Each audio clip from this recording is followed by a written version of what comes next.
الله وبركاته.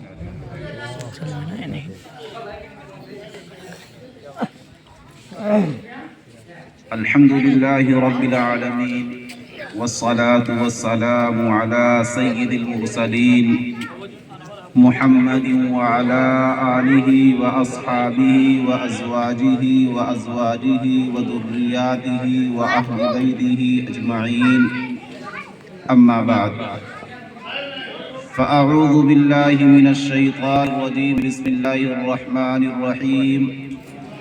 يا أيها الذين آمنوا عليكم أنفسكم لا يضركم من ضل إذا اهتديتم إلى الله مرجعكم جميعا فينبئكم بما تعملون. صدق الله العظيم. وقال النبي صلى الله عليه وسلم: لا تزول قدم ابن آدم يوم القيامة حتى يسأل عن خمس: عن عمره فيما أفناه، وعن شماله فيما ابتلاه، وعن ماله من أين اكتسبه وفيما أنفقه، وماذا عمل فيما علم، أو كما قال عليه الصلاة والسلام. رواه الترمذی. محترم سامعین، یقیناً آپ لوگوں کے سامنے میں ایک انتہائی عاجز ہوتا اور بہت ہی کم عمر کا ایک شخص ہوں، اور میرے لیے یہ انتہائی سعادت کی بات ہے کہ ہمارے رفیق درس حافظ محمد طیب صاحب نے ہمیں اس جلسے کے لیے مدعو کیا، اور ہم نے بھی بخوشی ان کی دعوت کو ایک ساتھی ہونے کی حیثیت سے آپ کے اس پنوارا گاؤں میں بحسن و خوبی چلے آئے. آپ کو یاد نہیں ہوگا، خالی ہو گئی پبلک. آپ کے اس گاؤں کے اندر ہماری یہ حاضری دوسری بار. میرے خیال سے میری عمر 10 یا 12 سال کی رہی ہوگی. اس وقت میں ایک جماعت لے کر آپ کے اس گاؤں پنوارا میں آئے ہوا تھا، اور اس وقت تقریباً 10 یا 12 لوگوں کی جماعت تھی، اور اس میں تمام لوگ نوجوان ہی تھے.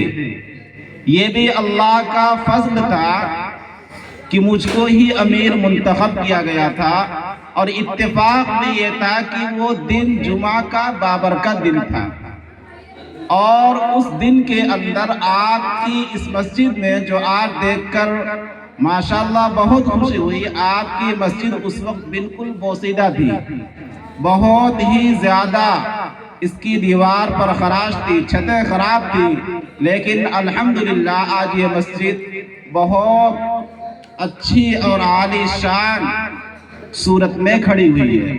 تو بہرحال کرتا ہوں،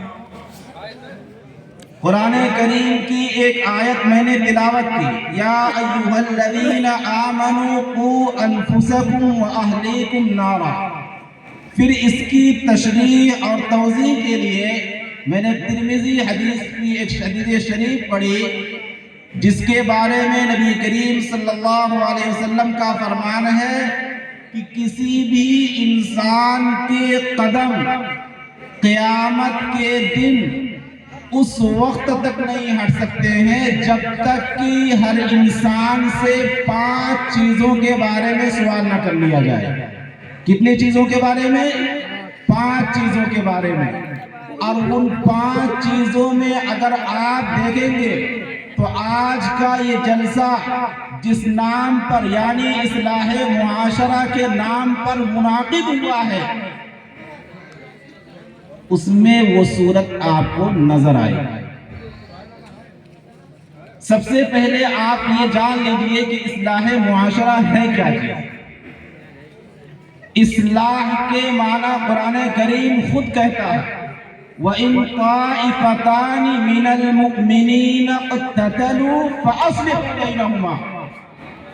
اگر 2 مومن بندے آپس میں لڑ رہے ہوں، جھگڑ رہے ہوں، فَأَصْلِحُوا بَيْنَهُمَا، ان کے درمیان صلح کرا دو، ان کے درمیان بات بنا دو۔ فَأَصْلِحُوا بَيْنَهُمَا، کہ ان دونوں کے درمیان جو بگاڑ اور فساد ہوا ہے، جو باہم گتھم گتھا ہوا ہے، اس کو آپ سلجھا دیں، اسی کا نام اصلاح ہے۔ دوسرا جز ہے اس کا معاشرہ۔ معاشرہ یہ بنا ہے عربی کے اندر عشر سے، اور معاشر کہتے ہیں جہاں پر 10 لوگ آباد ہوں، 10 لوگ رہتے ہوں، پھر اس کے بعد یہ تعداد بڑھ کر اس نے معاشرے کی حیثیت کر لی جہاں ایک بستی کے لوگ رہتے ہوں۔ تو اصلاح معاشرہ یعنی جس بستی کے اندر بھی اصلاح کی کوشش کی جائے تو وہاں پر جو بھی پروگرام اصلاح کی حیثیت سے رکھا جائے اس کا نام اصلاح معاشرہ کہا جانے لگا۔ تو اصلاح معاشرہ، معاشرے کی اصلاح، سماج کی اصلاح، انسان کی اصلاح، بچے کی اصلاح، بوڑھے کی اصلاح، مرے ہوئے کی اصلاح، زندے کی اصلاح، اس میں تمام اصلاحیں جتنے بھی طرح کے فساد ہو سکتے ہیں، چاہے وہ بچے کے اندر ہو یا بچی کے اندر ہو، نوجوان کے اندر ہو، بیوی کے اندر ہو، بہن کے اندر ہو، ماں کے اندر ہو، بوڑھی دادی کے اندر ہو، کسی بھی شخص کے اندر اگر کوئی فساد آتا ہے تو اس کے لیے بھی قرآن کریم کیا کہہ رہا ہے؟ فَأَصْلِحُوا بَيْنَهُمَا، اصلاح کیجئے۔ لیکن یہ بات عجیب ہے کہ اصلاح معاشرہ یا اصلاح کے تعلق سے پوری دنیا کے اندر نہ جانے کتنے پروگرام ہوتے ہیں، نہ جانے کتنے جلسے جلوس ہوتے ہیں، نہ جانے کتنے لوگ اصلاح معاشرہ کے لیے کام کر رہے ہیں، لیکن نتیجہ یہ ہو رہا ہے کہ کسی ایک کی بات کسی کے دل پر اثر نہیں کر رہی ہے، کسی کی بھی بات کسی کے دل کو چھو نہیں رہی ہے۔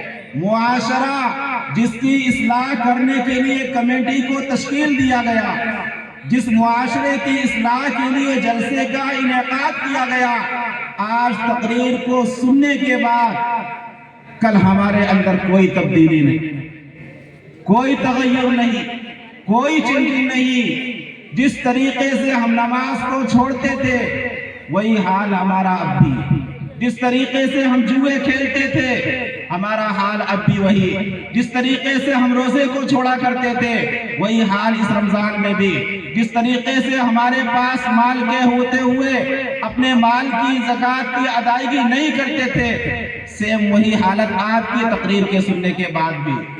کوئی فائدہ نہیں، اصلاح جلسے کا کوئی فائدہ نہیں۔ آپ کو سب سے پہلے جلسے کی غرض کو سمجھنا پڑے گا کہ یہ جلسے کا انعقاد کس لیے ہوا، اس جلسے کے لیے آپ نے اتنے روپے کیوں خرچ کیے، آپ نے اس جلسے کے لیے طرح طرح کی لائٹیں، مہمانوں کے لیے کھانے کا انتظام، یہ اسٹیج، یہ کرسی اور یہ آپ کے سامنے بیٹھے ہوئے تمام لوگ کس لیے جمع ہوئے ہیں؟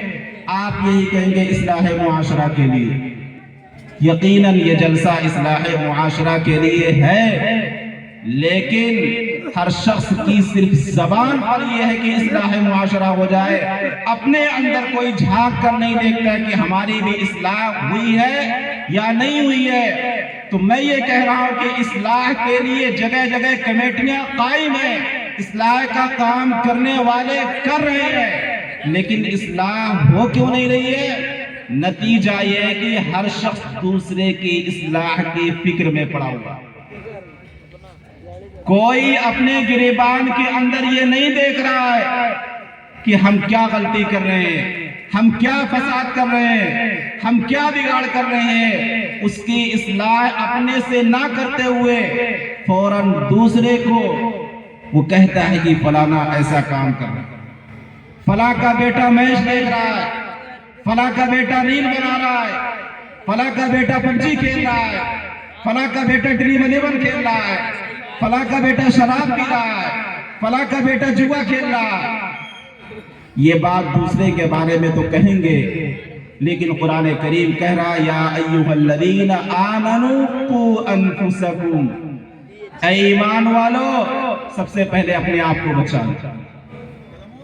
لا یضرکم من ضل اذا اہتدیتم، اگر تم نے اپنی اصلاح کر لی، اپنے آپ کو قرآن کی تعلیمات پر لے آئے، آپ صلی اللہ علیہ وسلم نے جو باتیں بتلائی ہیں آپ نے ان پر عمل کر لیا، لا یضرکم من ضل اذا اہتدیتم، اگر آپ سیدھے راستے پر ہیں، سیدھی ڈگر پر ہیں، سیدھی چال پر ہیں، لا یضرکم، تمہیں کوئی بھی نقصان نہیں پہنچا سکتا. من ضل، جو بھی گمراہ ہوگا، جو بھی راہ راست سے بھٹکا ہوا ہوگا، اگر آپ اپنی فکر کرنے والے ہوں گے تو کوئی بھی ایسا شخص ہو ہی نہیں سکتا کہ وہ آپ کے اندر بگاڑ اور فساد پیدا کر دے.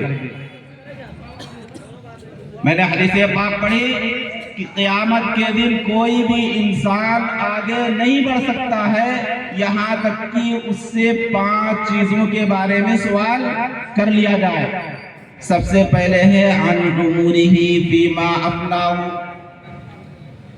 کہ انسان کو اللہ تبارک و تعالیٰ نے جو عمر دیا ہے، 20 سال 30 سال 40 سال 50 سال 60 سال 70 سال، جتنی بھی عمر اور جتنی بھی سانسیں اللہ تبارک و تعالیٰ نے دیا ہے، ایک ایک سانس کا، ایک ایک پائی کا، ایک ایک لمحے کا، ہماری ایک ایک حرکت کا حساب ہوگا. عن عمرہ فیما افناہ، سب سے پہلے انسان کی عمر کے بارے میں سوال کیا جائے گا کہ اس عمر کو آپ نے کہاں پر خراب کیا، کہاں پر ضائع کیا. آپ نے اپنی اس عمر کو ہماری عبادت کے لیے کھپایا یا آپ نے شراب نوشی، عیاشی اور ہمارے حکم سے روگردانی کرنے میں اپنے آپ کو، اپنی عمر کو کھپایا. تو نبی کریم صلی اللہ علیہ وسلم کی حدیث ہے کہ سب سے پہلے آپ سے آپ کی عمر کے بارے میں پوچھا جائے گا. میں یہیں سے یہ بات واضح کر دیتا ہوں کہ اللہ تبارک و تعالیٰ کے ہاں ایک ایک ذرے کا، آپ نے بچپن سے سنا ہوگا کہ ایک ایک چیز کا حساب ہوگا، ایک ایک پائی کا حساب ہوگا. یہ چیز سمجھنے کے لیے اب کوئی آلے کی مزید ضرورت نہیں ہے، بخوبی آپ سمجھ سکتے ہیں کہ یہ موبائل ہمارے سامنے لگا ہوا ہے، یہ موبائل ہمیں کیچ کر رہا ہے، ہماری آواز کو کیچ کر رہا ہے، ہمارے ہاتھ کے ہلنے کو کیچ کر رہا ہے، ہمارے بولنے کو کیچ کر رہا ہے. الغرض جو بھی حرکت میں آپ کے سامنے کر رہا ہوں وہ کیمرہ قید کر رہا ہے. کیمرے کے قید کرنے کے بعد اس موبائل کی میموری میں جو کچھ بھی ہم نے کہا وہ محفوظ ہو جائے گا. ہوگا کہ نہیں ہوگا؟ محفوظ ہونے کے بعد آپ جب اس ویڈیو کو چلائیں گے تو جو یہ بیان میں آپ کے سامنے کر رہا ہوں، سیم یہی بیان آپ کے موبائل میں بعد میں بھی آپ کو دکھلا دے گا. دکھلائے گا کہ نہیں دکھلائے گا؟ تو اب بتائیے، اللہ تبارک و تعالیٰ سے بڑا کسی کا کیمرہ ہو سکتا ہے؟ اللہ تبارک و تعالیٰ سے بڑی کسی کی میموری ہو سکتی ہے؟ اللہ تبارک و تعالیٰ سے آگے کوئی بڑھ سکتا ہے؟ تو پھر ہم کیوں بھول گئے؟ کیوں ہمارا اعتبار ختم ہو گیا؟ کیوں ہمارا اعتماد ختم ہو گیا؟ کیوں ہم اپنی فکر نہیں کرتے؟ کیوں ہم اللہ تبارک و تعالیٰ کے احکام پر بتائے ہوئے راستوں پر نہیں چلتے؟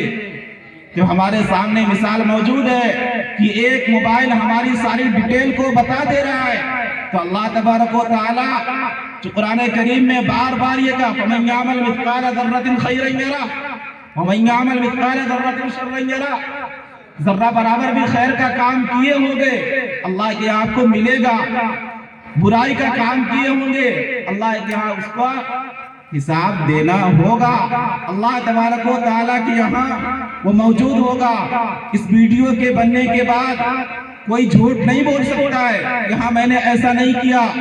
ٹھیک اسی طریقے سے اللہ تبارک و تعالیٰ کے سامنے میدان محشر میں جب ہمارے تمام نامہ اعمال کو کھول دیا جائے گا، جس کے بارے میں قرآن کریم کہتا ہے لا یغادر صغیرۃ ولا کبیرۃ الا احصاها، جو نامہ اعمال چاہے وہ ہم نے اس دنیا میں رہتے ہوئے چھوٹا کام کیا ہو، یہ بڑا کام کیا ہو، سب کے بارے میں اللہ تعالیٰ کہتے ہیں الا احصاها، ہم تمام نامہ اعمال کو اپنی میموری کارڈ میں محفوظ کر کے رکھتے ہیں، وہیں آئیں گے، وہیں پر لائیو چلائیں گے، آپ کی نظروں